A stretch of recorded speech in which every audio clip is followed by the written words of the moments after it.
আসসালামু আলাইকুম। এই মুহূর্তে আমরা আছি সিলেটের বড়লেখা উপজেলার যে গোল্লাসাঙ্গন গ্রামে এবং এইখানে জাতীয় দলের সাবেক ক্রিকেট এই দুইজনকে নিয়ে শুভ ভিত্তিপ্রস্তর স্থাপনের শুভ উদ্বোধন করিলাম। ইউএসএ, আমেরিকা, লন্ডন প্রবাসী সবাই নিয়ে হেফাজত করো মাহবুব আল্লাহ। এই স্টেডিয়ামটা যেন আমরা সুপথে পরিচালিত করতাম পারি রে বা মাহবুদ, এই তৌফিক দান করিও আল্লাহ। আমরা আশারে তুমি ফুরাইও রে বা মাহবুদ আল্লাহ। এই এলাকার মানুষরে তুমি মিল মোহাব্বতের মধ্যে চলার তৌফিক দান করিও। প্রবাসী সকলরে সুপথে এবং হালাল ভাবে রুজু করার তৌফিক দান করিও মাহবুব।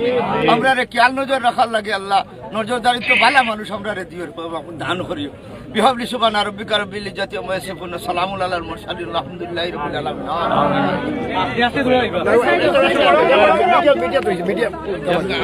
আমি আগে মানি, আমি আগে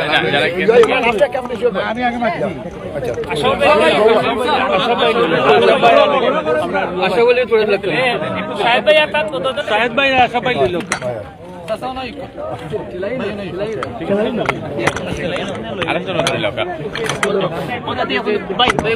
আমরা আমাদের জাতীয় দলের সাবেক অধিনায়ক লিটল মাস্টার আমাদের মোহাম্মদ আশরাফুল, আজকে যে স্টেডিয়াম, মিনি স্টেডিয়াম এটা এই যে উদ্বোধন করা হচ্ছে প্রায় 3 কোটি টাকা ব্যয়ে, এইরকম একটা স্টেডিয়াম এখানে সিলেটে যে করা হচ্ছে, আপনার মূল্যায়নটুকু শুনতে চাই। খুবই ভালো লাগছে, ধন্যবাদ জানাচ্ছি যে প্রবাসী সব ভাইয়াদের যে ওনারা এত সুন্দর একটা উদ্যোগ নিয়েছেন। আসলে আমাদের এই ধরনের স্টেডিয়াম প্রচুর দরকার। আমরা যেহেতু আমি ক্রিকেটার, আমি মনে করি যে আমাদের 23 বছর ধরে আমরা টেস্ট খেলছি, কিন্তু আমাদের ওই সুযোগ সুবিধাটা এখনো তৈরি হয়নি। তো যারা দেশের বাইরে থাকেন ওনাদের ফিলিংসটা অনেক বেশি, এটা আমি সবসময় দেখি। এত সুন্দর একটা আয়োজন করেছেন যারা দেশের বাইরে থাকেন, ওনাদের নিজের উদ্যোগে এই স্টেডিয়ামটা করছেন, যেটা আমি মনে করি যে পুরা সিলেটের উপকার হচ্ছেন।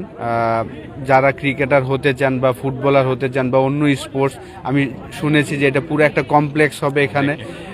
তো সবার জন্য সুযোগ সুবিধা থাকবে, কারণ আমি দেখি যে একমাত্র সিলেটেই যারা দেশের বাইরে থাকেন ওনারা সকল খেলা আয়োজন করে থাকেন, ক্রিকেট, ফুটবল, ব্যাডমিন্টন, যে জিনিসটা অন্য অন্য জায়গায় হয় না। তো আমার ভালো লাগছে যে আমি এই জায়গায় আসতে পেরে, গোল্লাসাগন স্টেডিয়ামের ভিত্তিতে আমি থাকতে পেরে আমাকে নিজেকে ভাগ্যবান মনে করছি আমি। তো আশা করি যে এটা ওনারা সবসময় শুরু হচ্ছে, এবং আমার যদি কোনো কিছু করার থাকে ডেফিনেটলি আমি ওনাদের সাথে আছি ফিউচারে। যদি আপনি বলেছেন যে ক্রিকেট ছেড়ে কোচিং এ নামছেন, এখানে আমরা দেখতে পাবো হয়তো কোচিং করতে হবে। ডেফিনেটলি এটাই আমি বললাম, যেহেতু আমি ক্রিকেট খেলেছি, আবার খেলা ছেড়ে আমি কোচিংয়ে আসব, তো ওনাদের যদি প্রয়োজন হয় যে আমার হেল্প নিতে চান, ওই সুযোগ সুবিধা যদি ওনারা নিতে চায়, আমি ডেফিনেটলি আমার সময় দেব এখানে ইনশাআল্লাহ। অসংখ্য ধন্যবাদ। কোথায় ভাই একটু হোক আপনি সিলেটি ভাষায় আমরা এই যে আসসালামু আলাইকুম। ঐতিহাসিক দিন সিলেটের যে ঐতিহাসিক দিন ঘটনা হয়েছে গিয়া, আপনি যে কইছেন যে 3 কোটি টাকা চিন্তা করছেন, আমি কেন শুনিয়াও কইরাম যে ইগু যেভাবে আপনারা এই কমিটি হোক আর প্রবাসী সকল হোক, ইগু 3 কোটি থাকতো না, একসময় 300 কোটি টাকা যাইব। কারণ দেখুন জানো পয়লা আমরা চিন্তা করি কোনো মন্ত্রী এখন গড় বানাই আমরা থাকি যেতাম, এরপরে দেখা যায় কেন এখানে গ্লাস না হইলে ভালো লাগে না, অন্য একটা যদি জানালা না হয় এটা দিয়ে একটা বাথরুম করে লইতে পারলে, এই যে করতে করতে দেখা যাইব 300 কোটি টাকা এই প্রবাসী হলে এখানে ইনভেস্ট করবো। আমি বিশ্বাস করি। 1 মিনিটে কইলো প্রবাসীর পক্ষে আপনি তো বলেন 1 মিনিটে 1 কোটি টাকা তুলি বা ফ্রান্স, আমেরিকা, বিভিন্ন জায়গা না, এটা আমরা শুনেন, আমরা আসলে স্বপ্ন দেখি এবং স্বপ্ন দেখাই তো ভালোবাসি।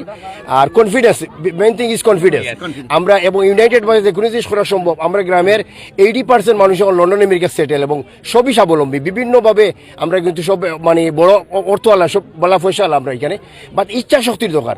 আমরা যে কনফিডেন্স আছে, এই কনফিডেন্স থাকি আমি বিশ্বাস করি এই মাঠ না, এই মাঠ পরেও আমরা বড় বড় প্রজেক্টের প্ল্যান আছে। আপনাদের সহযোগিতা থাকে, যদি আমরা যদি সব ঐক্যবদ্ধ থাকি, আমরা সব কিছু খোলা সম্ভব। Thank you very much. আজকের অতিথিবৃন্দ খোটাই ভাই সহ, জাতীয় টিমের আশরাফ ভাই, আমার উপজেলা চেয়ারম্যান সহ যারা আজকে আমাদের এই মূল্যবান সময় দিয়েছেন, এবং আমি প্রবাসী সকলের পক্ষ থেকে আমি আপনাদেরকে অসংখ্য ধন্যবাদ জানাচ্ছি। অসংখ্য ধন্যবাদ, থ্যাংক ইউ। অবশ্যই গোল্লাসাঙ্গনের যে আসলে প্রবাসী একটা বল, দিল অনেক বড়, মন অনেক বড়, এটা আমরা দেখলাম। একটু